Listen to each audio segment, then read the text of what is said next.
আমি একটা সসপ্যানে কিছু পরিমাণ তেল দিয়েছি তার সঙ্গে পেঁয়াজ দিয়ে একটু ব্রাউন কালার করে আমি ভেজে নিলাম। আগে থেকে আমি কাঁচামরিচ পেস্ট একটু ব্লেন্ডারে ব্লেন্ড করে নিয়েছি। তার সঙ্গে দিয়েছি হলুদের গুঁড়ো, মরিচের গুঁড়ো, সামান্য পরিমাণ কালার হওয়ার জন্য লবণ, ধনে জিরে বাটা দিয়ে আমি কষিয়ে নিয়েছি। উপরে তেল ওঠার সঙ্গে সঙ্গে আমি দিয়ে দেবো ছোটো কুচানো চিংড়ি মাছ। আমি আজকে রান্না করতে চাচ্ছি কুচানো চিংড়ি মাছ দিয়ে লাউ।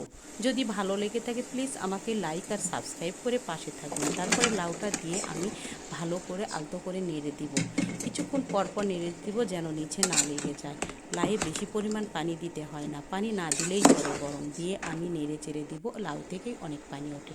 ঢেকে দেব আর কিছুক্ষণ পর পর নেড়ে দিব যেন নিচে লেগে না যায়। এরকম করে আমি লাউ দিয়ে কুচো চিংড়ি রান্না করছি আর আপনাদের সাথে শেয়ার করছি। এরকম করে একবার কুচো চিংড়ি দিয়ে লাউ দিয়ে খেয়ে দেখুন, দারুণ লাগে। গরম ভাতের সাথে তো কথাই নেই। এরকম করে রান্না শেষ করব আজকে আমি লাউ দিয়ে চিংড়ি মাছ।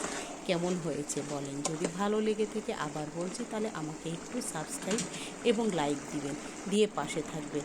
আমার রান্না করা হয়ে গেল লাউ দিয়ে চিংড়ি মাছ।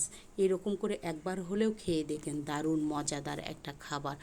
খুব গরম ভাতের সাথে মজা লাগে। আল্লাহ হাফেজ।